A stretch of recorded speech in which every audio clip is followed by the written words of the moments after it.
Y llegó nuestro siguiente invitado. Estamos con José Gregorio. Gracias por estar con nosotros, José. Gusto estar aquí. Expresidente del Banco Central y, bueno, economista. Mucho de conversar contigo. José, planteaste el tema de eliminar los billetes de 10.000 y los de 20.000. ¿Qué significa eso y cuál es el sentido que tendría finalmente? Sí, déjame aclarar. Yo no peleo con los medios ni con los periodistas, pero el titular estaba malo porque yo nunca dije eliminarlos. Claro. Mi propuesta es otra, que yo es? creo que hace más sentido. Si esto no, uno no llega y dice elimina este billete. Mi propuesta es muy sencilla, e incluso ahora le podemos poner un número. Yo creo que puede ser mucho menos, pero como tope máximo. No puede haber compras en efectivo de más de 1 millón de pesos. Ah, eso es bien distinto. Eso significa que se van a usar mucho menos los billetes de 20.000. Exacto. Que van a empezar a tender a usar, a desaparecer. Porque la verdad, ¿por qué la gente usa billetes de 20.000? Que es un poco cacho. Los billetes de 20.000 cuesta cambiar. Hoy día en general el billete es cacho. El billete 20.000 es un cacho, salvo que tú quieras hacer una compra grande, vas con muchos billetes de 20.000. Yo digo, no hay problema en hacer ciertas cosas. No todo el mundo está digitalizado. Yo creo que hay que ir a un sistema completamente digital. Pero ya, vamos a seguir usando billetes. Pero, ¿quiénes hacen transacciones de más de 1 millón de pesos? Y yo le pregunto a toda la gente que nos escucha si conocen a alguien que ha hecho más de 500.000 pesos. Entonces, ¿qué es lo que ocurre? Son dos cosas fundamentales. Yo diría en su mayoría, no todo. Pero en su gran mayoría son lavado de dinero y evasión de impuestos. Si queremos reducir la evasión, si queremos reducir la criminalidad, claro, esa es una no lo va a persecución eliminar, eso. pero esto va a ayudar. Pero ayuda. Va a ayudar y va a ayudar bastante porque muchas de estas cosas se hacen compras muy caras de auto con efectivo. Ahora, pero es raro igual hoy día, ¿cierto? Se encienden las alertas si una persona va con una bolsa y compra un vendedor de auto. 50 y yo he millones escuchado un auto. que la gente dice, pero yo tengo que vender el auto y los billetes valen. Entonces, ¿cuál es la obligación que tiene el vendedor de auto? De anunciarle, decirle a la unidad de análisis financiero, esta persona pagó con billete. Ya, ¿y qué va a hacer la unidad de análisis financiero? Va a tener esa información, la va a cruzar con otra, pero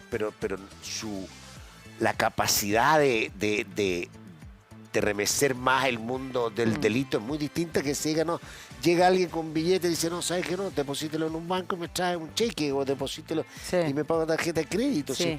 Todos, entonces, en el fondo yo creo que si queremos tener un país, esto en Europa hay muchos países que tienen, en Francia tú no puedes pagar más de 1.000 euros. Solo está autorizado para los extranjeros con pasaporte, eso porque ahí llega con billete, ya, detalle. Todo se puede arreglar. Hay mucha gente que te dice, mira, una persona en el campo que no tiene buena conectividad, ya perfecto. Lo puede hacer con billete, puede hacer transacciones grandes, pero que en ese caso simplemente le explique a la autoridad por qué lo está haciendo. Cambiamos como el orden de la prueba y eso yo creo que sería muy positivo. Creo que debemos ir a un mundo más digital, es más seguro. Eso no evita que haya fraude, eso no evita que de repente se apaga la luz y se nos caen las transacciones digitales. Pero se caen más, José, se caen más las transacciones. Yo creo que, no sé si se ha hecho un estudio realmente, pero te roban más una billetera que te puedan robar, hackear el banco, que te roben, digamos, a través de la digitalización. Es muy poco probable. Es más difícil, son trampas, de repente pueden ser montos mayores, pero mucho más... mira, dos cosas que, entre las cosas cuando gente que critica, y tiene todo el derecho. Una persona dice, ¿cómo lo va a hacer mi abuelita que quiere, decía así, poner un límite de 500, que quiere comprar un refrigerador de 700.000 pesos y no la van a dejar? Yo le contestaría a esa persona primero, no permitas que tu abuelita ande con 700.000 pesos en la calle, porque la van a saltar por viejita. Lo que un nieto responsable le dice, abuelita, pásame la plata, yo la deposito en mi cuenta y la acompaño a pagar. Y además la acompaño a abuelita y me traigo un refrigerador al hombro. Entonces, el otro día se cayó Redbank, no sé, tuvo 2 horas. Y quieren eliminar los billetes. No le sacado nada con billetes. Nadie andaba, si se cayó el Redbank, nadie andaba con el 1.000.000 de pesos, los 2 millones que se va a hacer un pago. Hay que buscar otra forma. Bueno, y por otro lado me imagino que también no es poner todos los huevos en una sola canasta, porque si en el fondo tú haces esto y bien dices tú, se cae el sistema, estamos todos digitalizados, digamos, y no tenemos billetes, obviamente que eso no puede pasar, hay que tener distintas Exactamente, situaciones. distintas formas. Sí. Todavía el cheque cada vez ocupa menos, pero existen muchas formas, es muy variado. Yo creo que en el futuro, y soy muy partidario, vamos a un mundo de todo digitalizado. Hoy día tú todo lo puedes pagar con sitios seguros, no sé, no me dan nombres, pero ahora, igual todavía la cosa realmente es media desordenada, uno no sabe cuál va, por cuál va, pero siempre al final lo carga a tu cuenta corriente, lo puedes cargar a tu tarjeta de crédito y vas pagando, puedes pagar con relojes, puedes pagar. La gente hace 20 años dice, ¿cómo vamos a ser digitales si todo el mundo necesita teléfono? Hoy día todo el mundo tiene teléfono. Entonces no hay un problema. El de mañana probablemente van a empezar a desaparecer los relojes y los relojes van a traer toda capacidad de pagar. Y hace un mundo más seguro, facilita los pagos. Así que yo creo que hay un gran beneficio. Y por otra parte, nos permite la persecución. Y esto es bien importante. La persecución del delito. Esto es bien importante. Esto no significa, pues también otra cosa le dice, que uno quiere tener el historial de todas las transacciones de todo el mundo. Ah, claro, porque es un poco privado y La hay personas que sí, es privacidad lógico. tiene que ser plenamente respetada. Y yo soy partidario de que se pongan penas fuertes a gente que viola la privacidad. Mira, te hago todo un cuento que a mí siempre me ha llamado la atención, no lo entendí. Lo escuché hace unos años, no sé. Sí. En el sistema financiero había una discusión si se juntaban los datos de las casas comerciales de deuda con los bancos. Ah, sí. Hay una discusión larga. Sí. Entonces la casa contadora dice, no, porque nosotros lo hemos construido ya. Pero tú sabes que la base de datos, entonces los bancos decían, nosotros tenemos nuestros datos privados. Pero cualquier casa comercial quería se conseguían los datos de los bancos, no viceversa. Ahora, ese tipo de cosas no puede ocurrir. Tiene que ser castigado severamente. Ahora, sí, y en esto también hay que ponerle el sí, o sea, privacidad total. Igual privacidad, ¿hasta qué punto en realidad? Claro, Porque el problema es que ahí viene. Si hay una necesidad... yo encuentro que hay que andar con efectivo mejor, para hacer privacidad. Claro, si uno quiere un poquito, si igual no estamos diciendo todas las transacciones, Sí, un poquito de privacidad se logra, pero la otra cosa que es importante en esto es que si tú eres un delincuente y yo puedo trazar todos tus pagos. Claro, Con claro, billete. claro. El billete no es trazable. Sí. Tú el billete que tienes no sabes dónde viene. Pero es totalmente trazable. Y eso sirve. Yo creo que las autoridades, aquí hay una discusión bien relevante. Sí. En Chile existe una cosa muy dura de secreto bancario, las autoridades pueden ir a mirarte. Bueno, que fue tema hace en poco, otros sí. países mucho más blando. Porque claro, de repente la autoridad tributaria debería tener derecho a ir a ver eso. Oye, Yo encuentro que sí. ¿por qué estás recibiendo tanta plata todos los meses y tu declaración de impuestos es tan chica? Sí, exactamente. Todo eso nos va a ayudar a tener una sociedad más formalizada, una sociedad donde nosotros estamos reclamando. Hay 25% de la fuerza de trabajo que es informal, los vamos a integrar. Todos los comercios y todos los pagos son digitales, todo el pago de impuestos es más fácil y tenemos una sociedad más justa donde no porque tú evades pagas menos de lo que paga una persona que tiene tu misma actividad y que no evade. Sí. Oye, ahora con el tema de que no se pudo ni siquiera ni la idea de legislar y estamos frente a un pacto, cierto, tributario, etcétera. ¿Qué te parece que haya pasado eso? Que no se haya podido ni siquiera Mira, aquí la idea de conversar. Sí, aquí hay un tema político complejo y que es de gobernabilidad. Sí, el país está con serios problemas de... Yo se lo atribuyo en parte importante a la Constitución que tenemos que nos genera dentro del Congreso y dentro de la política acuerdos. Y gente que diga, mira, al final son temas que tenemos que abordar. Entonces, esto no, porque yo tengo mayoría y te bloqueo la discusión. Claro, claro. Es muy complejo. Creo que se da en un momento además muy complicado. Entonces tú me dices, yo lo entiendo lo que está pasando, no es que lo justifique, pero yo entiendo que entre medio explotó todo el caso de las fundaciones y toda la gente dice, bueno, aunque la fundación es una fracción muy pequeña del presupuesto nacional, pero toda la gente dice, eso es lo que queremos expandir, eso es lo que queremos hacer. Entonces estamos en un periodo súper complejo de cómo aseguramos que si va a haber más carga tributaria, yo creo que el gobierno lo está tratando de hacer el pacto fiscal con propuestas de transparencia, revisión. Si vamos a hacerlo, que nos aseguremos que sean recursos bien usados. Lo peor es el desperdicio de recursos. Y yo creo que en un país que tiene muchas necesidades hay que buscar, si uno quiere aumentar la carga tributaria, que es algo que va a ocurrir. Es algo que ocurre en los países a medida que se desarrollan, van teniendo más carga tributaria porque van ampliándose los derechos sociales, porque van ampliándose los requerimientos.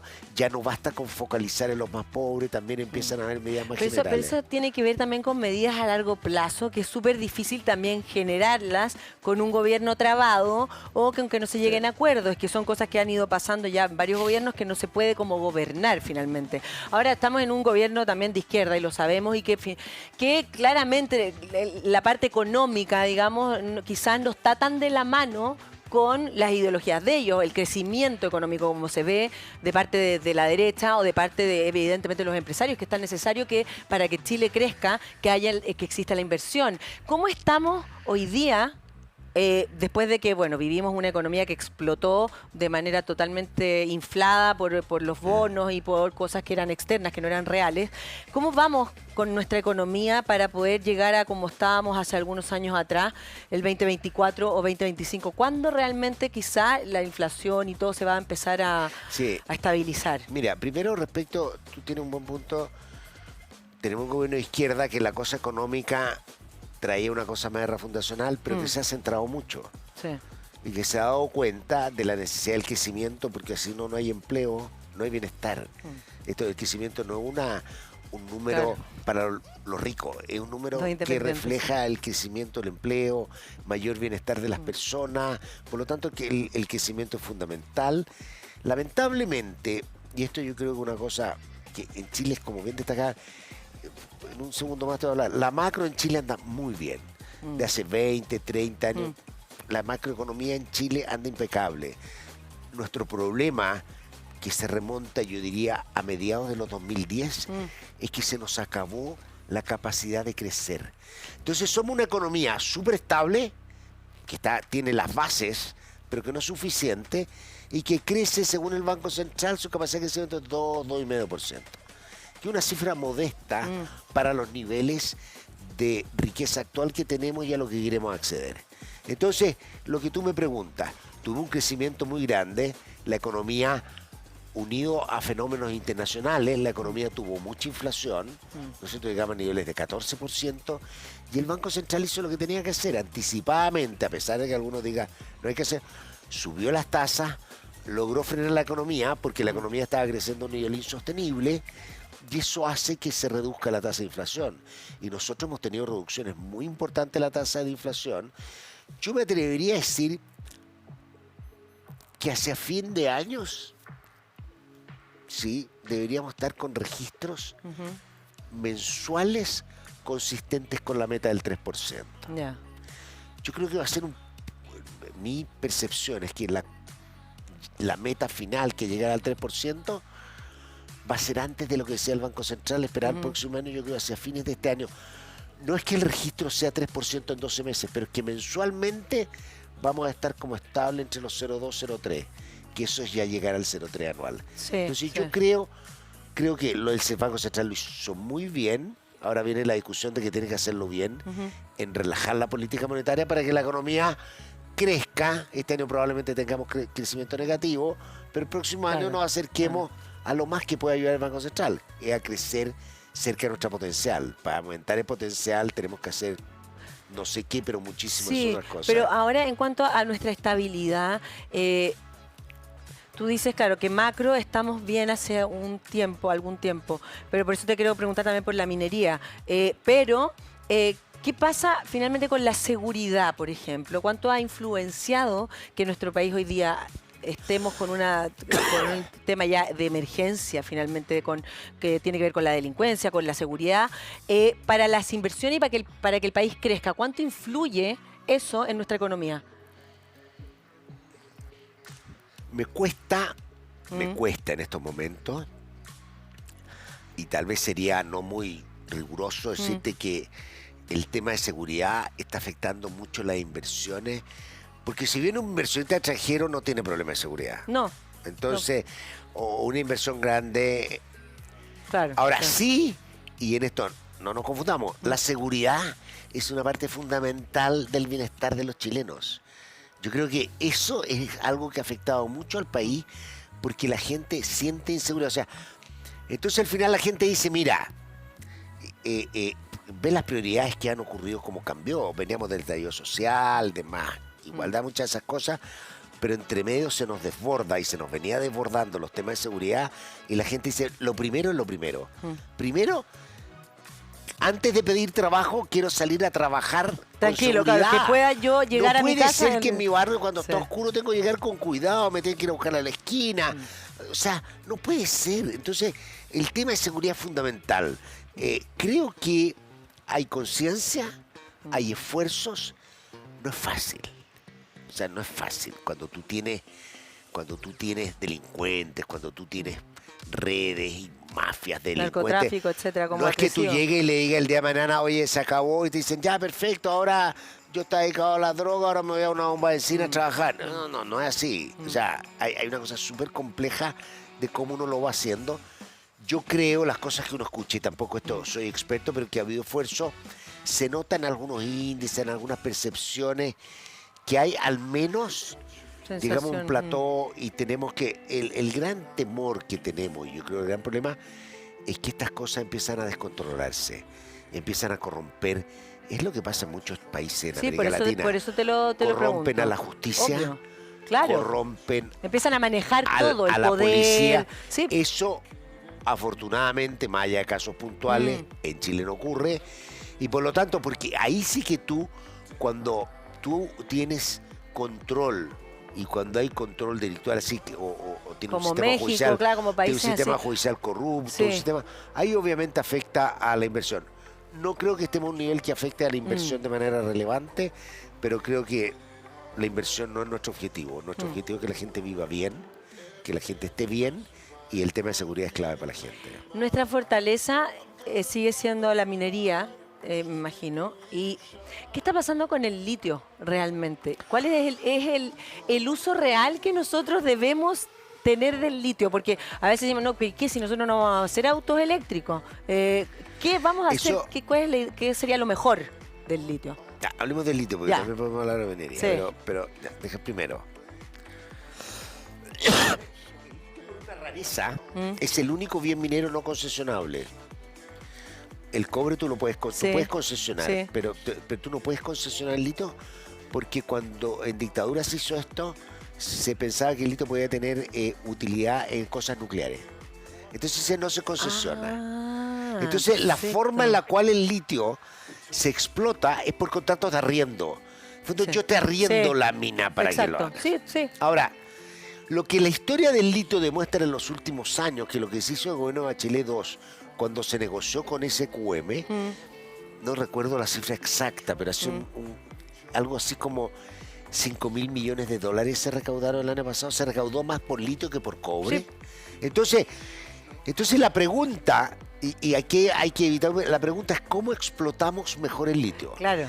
La pregunta es cómo, y esto es importante que lo entiendan, cómo un bien que es nuestro, que está en los salares, es de todos los chilenos. Es como que si en el jardín de mi casa yo tengo un salar.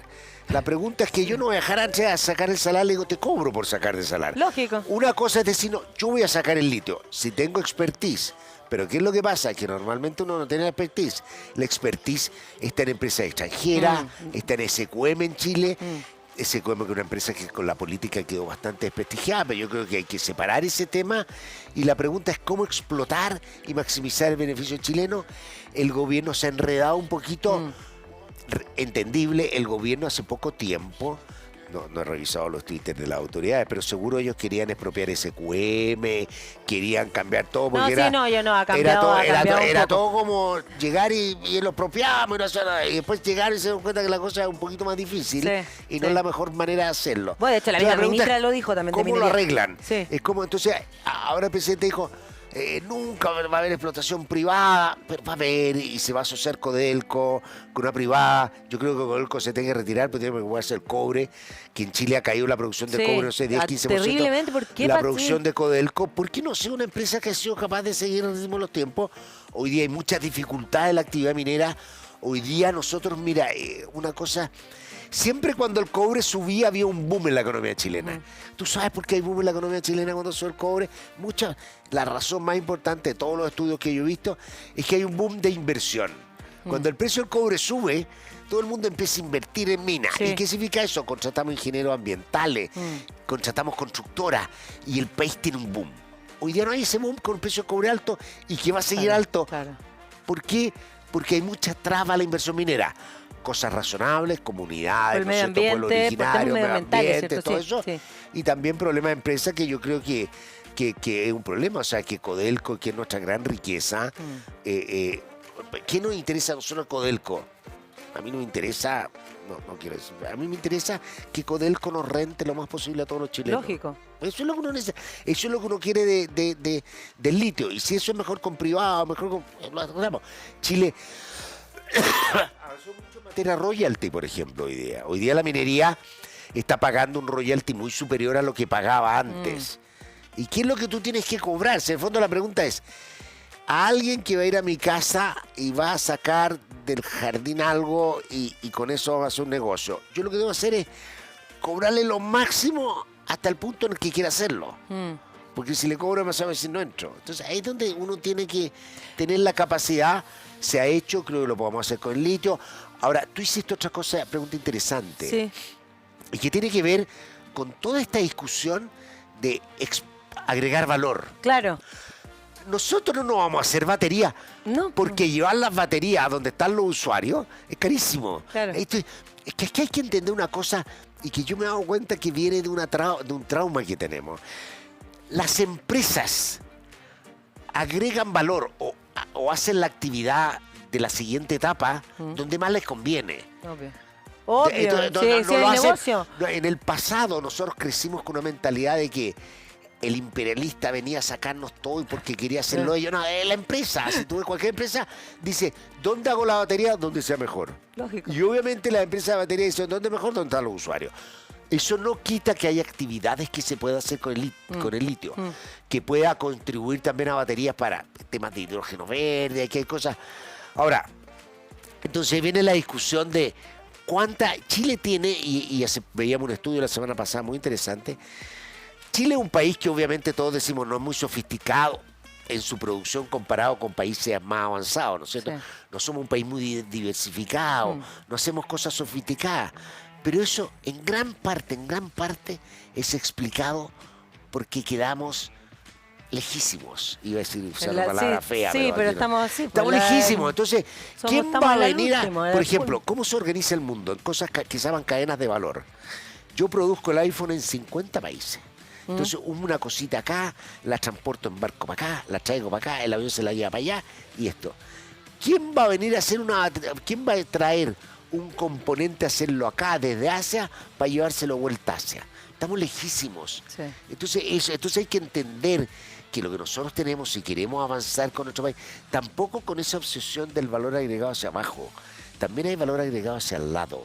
Tenemos que tener gente más educada, más preparada, tenemos que exportar servicios, que es más fácil, cosas tecnológicas, pero estas cosas así como mecánica, ¿por qué tenemos una refinería con todo lo que comentan aquí de cobre? Porque es mucho más barato para los productores hacer eso en el lugar y llevarse las cosas con menos grado de elaboración de acá. Entonces yo creo que aquí hay mucho mito, y mito que además para un político en campaña es muy fácil repetirlo. Y yo le prometo que vamos a cambiar la materia productiva. Hay gente que no sabe nada. O un poquito. Muy poco. Entonces, bueno, sí. entonces cuando nomás. te digo, Chile, ¿dónde está ubicado? Y las características que tiene, y por eso uno siempre conviene comparar con Australia y Nueva Zelanda, que tienen algunas características, e ir mirando cómo van avanzando esos países, porque también son países que están muy lejos. nosotros somos una isla. Si nosotros lo más cerca que tenemos de Ciudad Grande es Buenos Aires a 1 hora y media y se acabó, y después vamos a Lima 3 horas y media, 4. Todo es después de 3, 5, 10, 20, o en 30. el mismo Asia Sí, recorrió imagínate, todo, sí. y todo alrededor del mar, todo con puerto, que es una gran gracia de Asia. Entonces, hay que entender eso, y ahí es cuando nosotros tenemos que pensar en que crecer, ser una mejor economía no es trivial, y tampoco nos tenemos que perder con respuestas que parecieran obvias, pero no tienen contenido. Qué interesante la conversación. Queremos seguir conversando contigo, José. Vamos a hacer una pequeñísima pausa que tengo que hablar con mis auspiciadores. Bueno, seguimos conversando con José Gregorio, que tiene muchas cosas que hacer, pero le agradecemos por estar con nosotros en esta conversación. Te quiero hacer una pregunta que no se me vaya antes de que termine la entrevista, y que tiene que ver con ¿cómo ves hoy día la economía? Nos hablaste un poco, ¿cierto?, de la economía de nuestro país, cómo está la minería, etcétera. Pero en cuanto a cómo se ve el tema de, por ejemplo, del empleo en nuestro país, que ha sido complejo, que estamos viendo la informalidad también, que es una cosa que también de alguna manera está como en 30% la informalidad en nuestro país, y obviamente es un daño a la economía.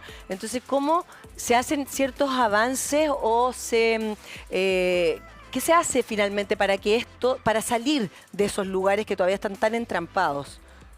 Sí, el dato en Chile es que aproximadamente el 25% es que se declara independiente. Es decir, ahí hay profesionales independientes y gente informal. Y no sabemos ver la diferencia. Hay estimaciones.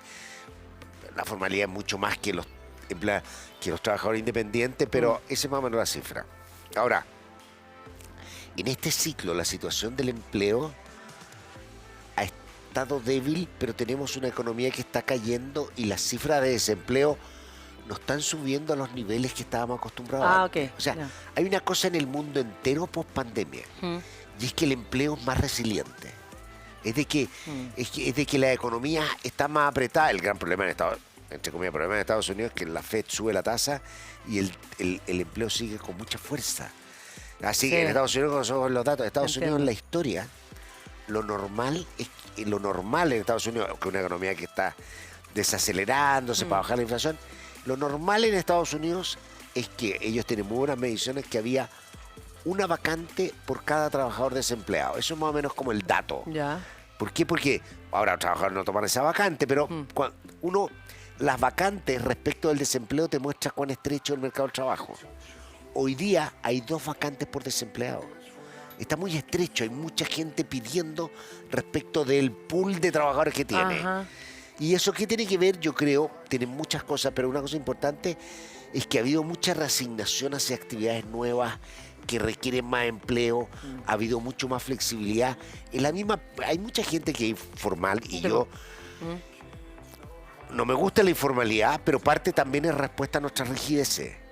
Y a que todavía no nos adaptamos a que la gente pueda tener 2, 3 empleos, de que la gente, mucha gente, ¿no es cierto?, que hace Uber en sus ratos libres.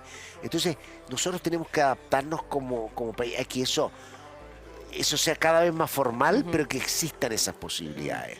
Y por eso, y yo creo que eso, y el mundo de hoy está dando más posibilidades, yo creo. O sea, más allá de que obviamente tenemos un montón de problemas, a mí me carga sonar como súper optimista, que todo está. No, tenemos un montón de problemas, pero tenemos que permitir que la economía sufra estas transformaciones, porque al final es para mejor.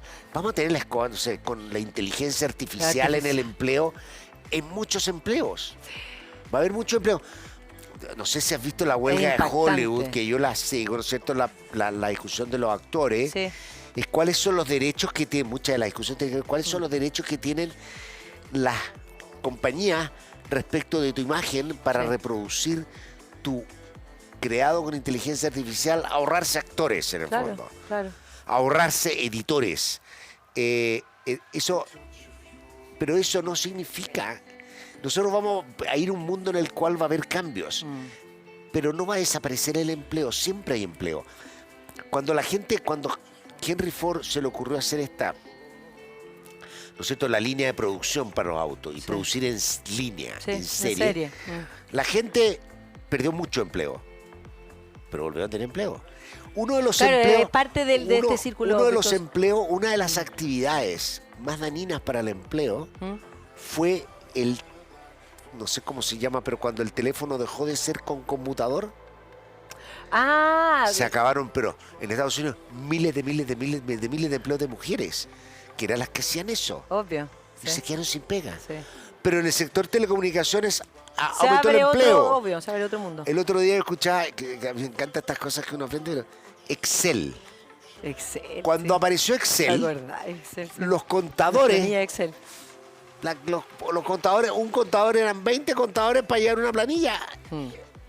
Apareció Excel y las compañías de contabilidad redujeron muchísimo su contratación. Sí. Se acabó, pero aparecieron muchas nuevas compañías de contabilidad. Por lo tanto, había más contadores. Claro. Porque había más competencia, más gente ofreciendo. Entonces, lo mismo va a pasar con... Claro, son transformaciones que se En tienen que inteligencia vivir. artificial, por ejemplo. Con inteligencia artificial va a haber mucha atención para gente que es buena para escribir, escribe y prepara. Porque le te lo va a dice, poder escribir. pero que te lo dice, Escribe. hágame un resumen. El otro día yo le dije, probando a ChatGPT, le dije, hágame un discurso de graduación de ingenieros comerciales, de tantas Ya, lo palabras. empezaste a probar y y le me lo dijiste. hizo. Y me lo hizo. Ahora, no me gusta, no soy yo, pero te dice, y claro. ustedes que el futuro, y le pone color. Increíble. Entonces, por ejemplo, ¿qué va a pasar con la distribución de ingresos y con los empleos? Sí. ChatGPT va a ayudar mucho más a los que tienen baja capacidad. O sea, suponte que hay dos tipos de abogados. Hay unos abogados que son súper buenos para hacer escrito, para hacer todo. ChatGPT los va a ocupar poco. Pero al que es más débil en eso, lo va a ayudar más. Lógico. Enfrentamos Claro, un igualmente es mundo- democrático en el fondo. Enfrentamos un mundo que no sabemos, Ah. que tiene... Yo todo el día siempre estoy aprendiendo esto, escucho muchos podcasts, estas cosas para Sí. entender. Fascinante. En la universidad ya no podemos decirle a los estudiantes hagan ensayo, porque dicen ChatGPT, hazme el ensayo. Yo sé de un niño en Sí, un po. colegio en Estados Unidos que le dijo a ChatGPT, ChatGPT, hazme un ensayo de este tema, pero escríbelo, porque él es chileno en línea, entonces se lo dijo al profesor y todo, pero él es chileno, dijo, pero escríbelo como alguien cuya lengua original no es el inglés, que tú eres un poquito ripio. No Entonces, te porque puedo si no creer. lo iban a descubrir, eso está escrito como Shakespeare. Po. Entonces, Obvio, claro, llegó hazlo más con o el menos. trabajo con su ripio. Po. Y le dijo, pero si mira, entonces, hoy día nosotros no podemos llegar y hacer. Hay que cambiar. Tenemos más desafíos, pero es un mundo que uno tiene que aceptarlo, entenderlo y decirlo que hay miles de oportunidades. El mundo ha tenido siempre oportunidades y nunca ha sido destruido. Nuestra amenaza viene por el cambio climático, viene por otras cosas. Ahí está. No por este progreso técnico. O por las Entonces, guerras, claro. etcétera. Ahora, ¿qué está pasando realmente con, porque Estados Unidos, las tensiones que hay con China, Rusia, es como que hay una nueva, de alguna manera, como formación nuevamente del mundo, de cómo se ponen se hacen las alianzas, ¿sí?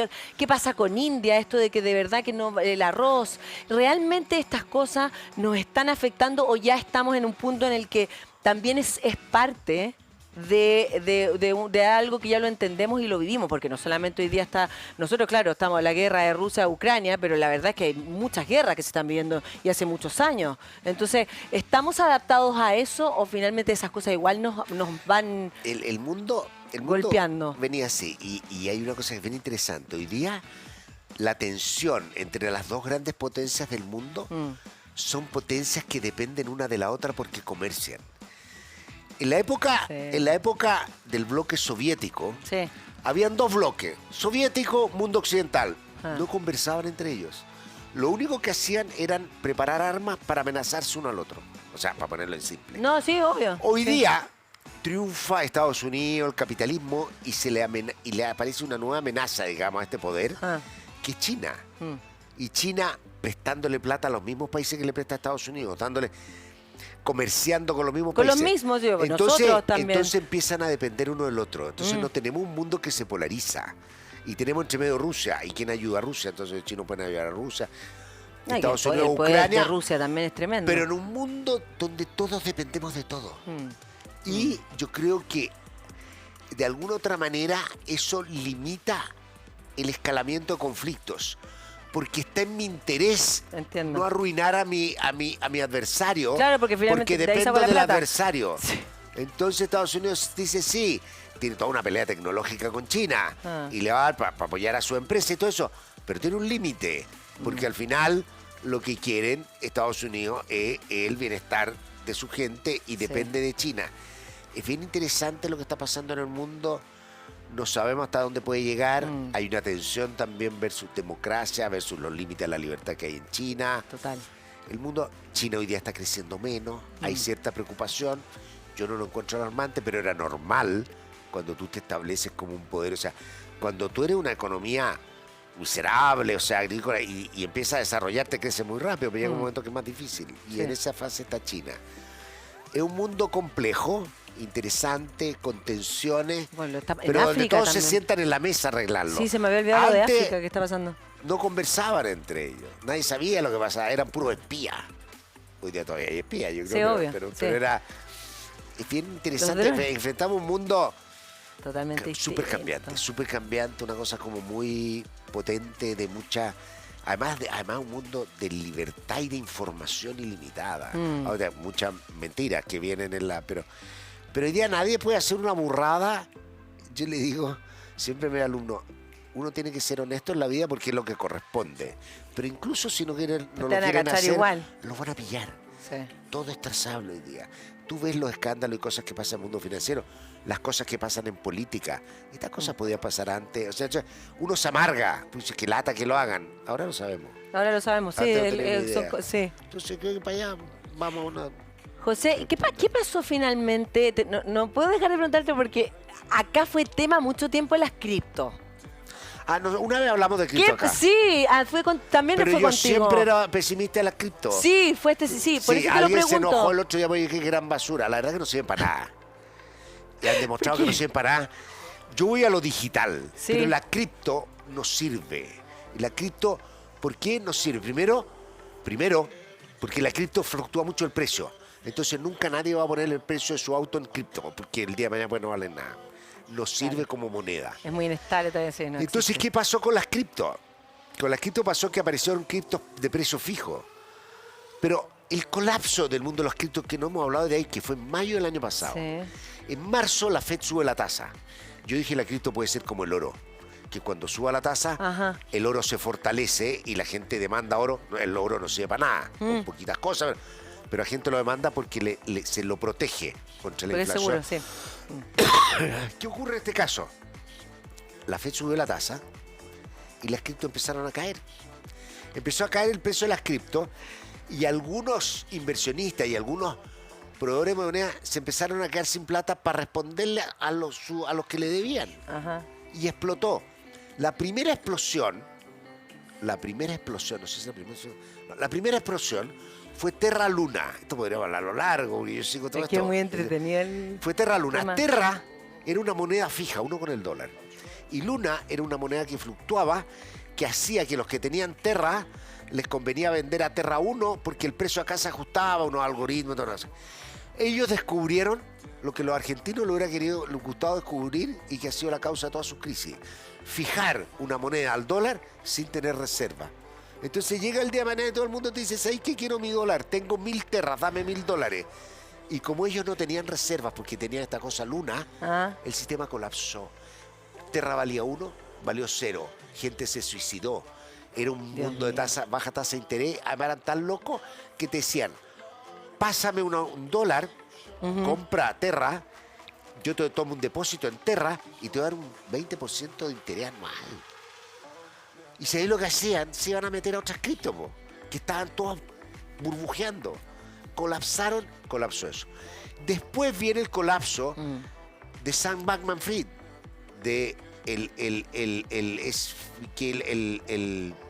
esta gran corredora que tenía él de moneda, Sí. ¿no es cierto? Y que hoy día está preso, miles de millones de dólares. Un gallo que fue capaz de tener en las Bahamas, en una fiesta de criptomonedas, a Clinton, Tony Blair, financió a la mitad de los políticos en Estados Unidos. Y le pasó exactamente lo mismo, se quedan 5 la TDK.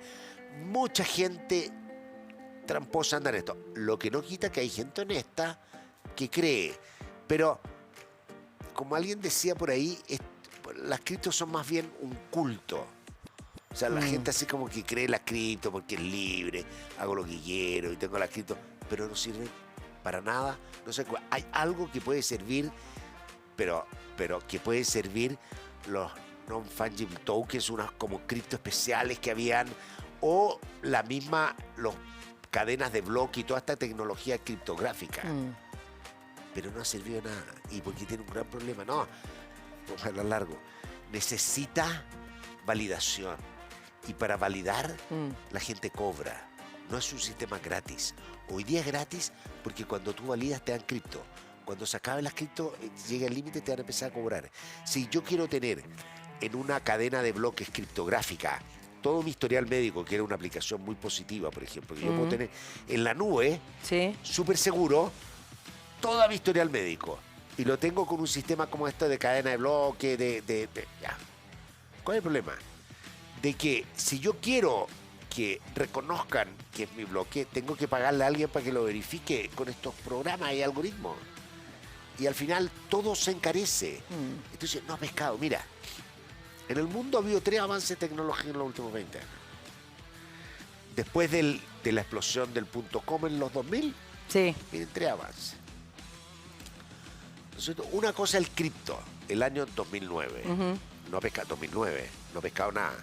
El teléfono celular, ¿no es cierto? Partió el 2008. Y una revolución total. O sea, del 2009 algo que no pesca, no se... Bueno, cripto. Después viene el metaverso. O sea, está el metaverso, esta cosa que nos pone unos anteojos, todo así como bacán. Requiere mucha hardware. Pero algo puede haber por ahí. Y después la inteligencia artificial, que partió en noviembre del año pasado y la ocupa el mundo entero. Es increíble. Esa es la revolución. Es increíble, Eso es tecnología. Yo creo que eso es lo que viene. Cripto van a seguir. Hay una historia, alguien decía en alguna parte, dice los creadores en criptomonedas son como este soldado japonés que terminó la Segunda Guerra Mundial y estuvo como hasta el año 1954, como 10 años después de la guerra, viviendo en los bosques de Filipinas, diciendo que era mentira que la guerra había acabado. Entonces él andaba ahí tratando de salvar y todo, todavía en guerra, hasta que lo logran convencer. Entonces esto es como así como ese soldado. José, que son tantos temas y tan entretenidos también de contar, pero el tema de la inteligencia artificial es algo sorprendente. Dime. Usa mucha energía, contamina, es muy poco amigable con el medio ambiente. Hay inventos, la gente saca cifras de aquí y de acá, pero si uno ve los estudios serios, científicos, el consumo de energía de las cripto es muy alto, porque los programas que tienen que resolver son muy complejos, requieren muchos servidores. Mira. Las cosas que se van uniendo, es impresionante. Una cosa para volver a Chile, que tiene que ver con que van a subir finalmente 10 pesos. De hecho, ahí está, gobierno anuncia alza de 10 pesos para el pasaje de transporte público y esta tarifa estaba congelada desde el 2019. Eso era evidente que tenía que pasar, ¿no? Que tiene que traspasarse esta subida y ahora también tratar de controlar la evasión, que es impactante. Eso es súper importante. O sea, eso es fundamental. De nuevo, la digitalización y muchas de esas cosas nos deberían ayudar. Muchas de esas cosas nos deberían ayudar. Ahí está la tecnología puesta a favor y a servicio. O sea, el hacer difícil el acceso, pero facilitar el pago. O sea, imagínate, ya pongo el caso extremo, que tú entres, hay una cosa de vidrio y te reconozca por los ojos que tu VIP está llena. Y seguí, y si no, hay una media... Porque el problema es ese, que como es complejo, en el fondo lo que uno tiene que caminar es usar tecnología y buscar formas, porque la evasión es inaceptable. Y además que lo peor, que hay una cosa que es como moral, es lo mismo que la moralización de la evasión tributaria. ¿Cómo moraliza la gente la evasión tributaria? ¿Para qué voy a pagar impuestos si se están robando la plata, po? Entonces después uno dice, ¿para qué voy a pagar la micro si la micro es como el forro, po? Claro. O sea, que me deberían pagar a mí por si me están micro. Claro. Yo tengo razón de que se gasta mal eso, pero eso no quita tu responsabilidad social. Entonces, yo creo que el problema es lo que tiene que subir la verdad, que son 10 pesos, no son 30 pesos, pero la verdad que tampoco eran 30 años, o sea, yo creo que hay que manejar. Siempre un problema el tema de las micro, Hubo revolución en los años 50 en Chile con la chaucha, una cosa es la historia de la chaucha. Siempre el problema con la micro es un problema Entonces, paralelamente, tenemos que ir ofreciéndole mucho mejor servicio a la gente en materia de transporte, ha mejorado, ¿no es cierto? Tuvimos el drama Transantiago, pero algo tiene que subir, hay que pagar. Lo importante, y estas cosas, el país debería reconocerlo, cuando no subo el pasaje a la micro, el que pone la plata para esa diferencia y para la evasión somos todos los chilenos. Todos nosotros, lógico, pues si Toda nosotros la gente somos que el paga Estado. impuestos es la que termina Lógico. pagando. Esto no es gratis. Claro. Entonces, lo Nada es importante, gratis, eso es lo que deberíamos na- pensar. Hay que tener muy claro Mm. y el país debería conocer cuál es el impacto que tiene. Porque yo sé, no importa, pero y esto compite contra otra alternativa. Tenemos Sí. que buscar maneras. O sea, yo creo que como país estamos en una coyuntura complicada. Tenemos un ministro de Transporte está haciendo buen trabajo, está haciendo bastante bien. Así que ojalá podamos ordenar un poquito este tema, que es muy tenso desde el punto de vista social, muy importante Sí. para la gente. Yo siempre he dicho, mira, para mí el tema de la calidad, el tema del transporte, aunque muchos dicen, es como una curva, tiene mucho que ver con la calidad de vida. O sea, entre que tú gastes 2 horas versus 1 hora, estamos hablando de 1 hora de ahorro al día. De viaje. Totalmente. Y por eso, otro tema que vamos a hablar después, yo soy fanático del trabajo híbrido, algunos días online, otros días presencial, porque te permite que la gente 2 días ahorre cualquier cantidad de tiempo. Pero el otro día Y por escuché- acá en Chile, y voy a hacer una cosa, A acá, ver. en Chile tenemos, y desde el punto de vista, tenemos las gestiones, hoy día la empresa hay mucho más forzar a que la gente vuelva presencial. En Estados Unidos está súper híbrido todo, súper híbrido. La evidencia es que el trabajo híbrido no mejora la productividad, pero tampoco la echa a perder, pero hace a la gente más feliz. Eso sí, pero porque también justo creo que ayer escuché o estaba leyendo, no me acuerdo, que la misma empresa Zoom había hecho que su gente volviera a trabajar Claro, presencial. no, ¿Sí o no? Por ejemplo, las clases La empresa Zoom. presenciales, las clases de pregrado, cuando uno hace clases a trabajadores full time. Clase online es súper buena cuando uno quiere tener un curso. O con un médicos profesor fuera de también, Chile, no sé si- telemedicina, pero muchas cosas. El otro día tuve una cosa de telemedicina. Genial. Buenísima. No, sí, eso es genial. O sí. sea, no, y estás tú en tu oficina y 20 minutos te conecta al doctor. sí, sí, total. Entonces, vamos a hacer ese mundo. Las clases de pregrado en los colegios, nunca online. No. La interacción es No, fundamental. es fundamental. El contacto. Para el o sea, desarrollo hay cosas, emocional, hay social. cosas súper importantes. Sí. Pero que tenemos que caminar a un mundo que al final le facilita a la gente mejorar nuestra calidad de vida, hacer lo que nos interesa. Y por eso yo creo que hay que mirarlo. ¿Y Yo subir conozco- los impuestos a la gente que gana más? Sí, ¿Que paguen bueno, o sea, más sube. los que ganan más? Bueno, eso es lo normal, pero la pregunta es cuánto margen te ¿Cuánto? va quedando. ¿Cuánto margen te va quedando? Porque lo que empieza a pasar, que de repente tú dices, claro, le cobro más a los que ganan más, pero si tú le cobras más a los que ganan más, si tú subes la tasa, no rinde tanto, porque es poca gente la que lo paga. Entonces hay muchos otros vacíos que Manera no deberíamos de- verlo. sí. Ahora, una cosa importante, y eso es lo que ocurre, y así es como uno tiene la percepción de que en Chile